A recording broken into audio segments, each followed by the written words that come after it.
যে নবী পিতৃহীন জন্মগ্রহণ করেছিলেন, যার জন্মই ছিল মানব ইতিহাসের এক বিরাট পরীক্ষা, যে শিশু মায়ের কোলে থেকেই কথা বলেছিল, যিনি আল্লাহর অনুমতিতে অন্ধকে চোখ ফিরিয়ে দিয়েছিলেন, কুষ্ঠরোগীকে সুস্থ করেছিলেন, এমনকি মৃতকে জীবিত করেছিলেন, আর যাকে শত্রুরা হত্যা করতে চেয়েছিল কিন্তু আল্লাহ তাকে আকাশে তুলে নিয়েছিলেন, তিনি হলেন আল্লাহর নবী রুহুল্লাহ হজরত ঈসা আলাইহিসসালাম।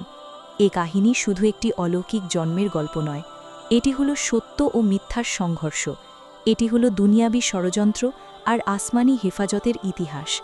এটি হলো সেই নবীর জীবন কথা যার ব্যাপারে মানুষ আজও বিভ্রান্ত, আর যাকে নিয়ে রাসূলুল্লাহ সাল্লাল্লাহু আলাইহি ওয়াসাল্লাম আমাদেরকে সাহি হাদিসে স্পষ্ট সত্য জানিয়ে গেছেন।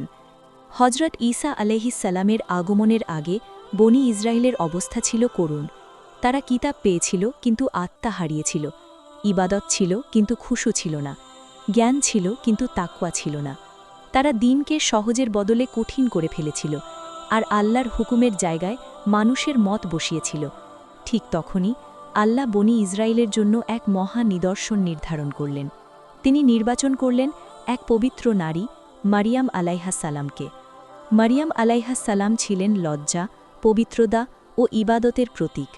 রাসূলুল্লাহ সাল্লাল্লাহু আলাইহি ওয়াসাল্লাম সহিহ হাদিসে বলেছেন, মারিয়াম আলাইহাসসালাম ছিলেন দুনিয়ার শ্রেষ্ঠ নারীদের একজন। তিনি ছিলেন এমন একজন নারী যাকে শয়তান জন্মের সময় স্পর্শ করতে পারেনি। একদিন আল্লাহ জিব্রাইল আলাইহিসসালামকে পাঠালেন মারিয়াম আলাইহাসসালামের কাছে, কোনো পুরুষের স্পর্শ ছাড়াই, কোনো মানবিক কারণ ছাড়াই, শুধু আল্লাহর কুন। আর হয়ে গেল, ঈসা আলাইহিসসালাম জন্মগ্রহণ করলেন, পিতৃহীন কিন্তু আল্লাহর পূর্ণ কুদরতে। এই জন্মই মানুষের জন্য ফিতনা হয়ে দাঁড়াল। কেউ ঈমান আনল, কেউ অপবাদ দিল। মারিয়াম আলাইহাসসালাম যখন শিশুকে কোলে নিয়ে নিজের কওমের কাছে এলেন, তারা তাকে লজ্জাহীন বলে অভিযুক্ত করল। ঠিক সেই মুহূর্তে যখন একজন মায়ের সম্মান প্রশ্নবিদ্ধ, যখন মানুষের জিহ্বা বিষে ভরা, আল্লাহ নিজেই শিশুটিকে কথা বলালেন, আমি আল্লাহর বান্দা, তিনি আমাকে কিতাব দিয়েছেন, তিনি আমাকে নবী বানিয়েছেন।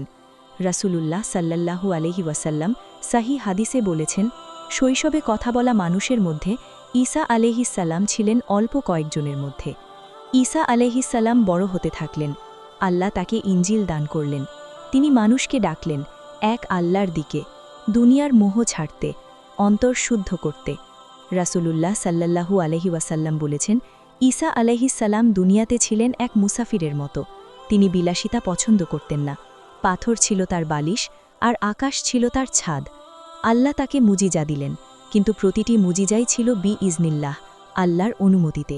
তিনি অন্ধকে সুস্থ করতেন, কুষ্ঠ রোগ সারাতেন, মৃতকে জীবিত করতেন, কিন্তু নিজে কখনো বলেননি আমি আল্লাহ, বরং তিনি স্পষ্ট বলেছিলেন, আমার রব ও তোমাদের রব এক। কিন্তু সত্য যত পরিষ্কার হয়, মিথ্যা তত ভয় পায়। বনি ইসরায়েলের একদল আলেম ঈসা আলাইহিসসালামের বিরুদ্ধে ষড়যন্ত্র শুরু করল। তারা চাইল তাকে হত্যা করতে, তারা চাইল তার আলো নিভিয়ে দিতে, কিন্তু তারা ভুলে গিয়েছিল আলো নিভানো মানুষের কাজ নয়। তারা ক্রুশবিদ্ধ করার পরিকল্পনা করল, কিন্তু আল্লাহ অন্য পরিকল্পনা করলেন। রাসূলুল্লাহ সাল্লাল্লাহু আলাইহি ওয়াসাল্লাম সহিহ হাদিসে স্পষ্ট বলেছেন, ঈসা আলাইহিসসালামকে তারা হত্যা করেনি, ক্রুশবিদ্ধও করেনি।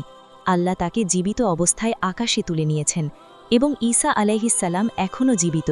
তিনি আবার ফিরে আসবেন কিয়ামতের আগে, ন্যায় প্রতিষ্ঠা করতে, দাজ্জালকে হত্যা করতে এবং মুহাম্মদ সাল্লাল্লাহু আলাইহি ওয়াসাল্লামের শরীয়ত অনুযায়ী বিচার করতে।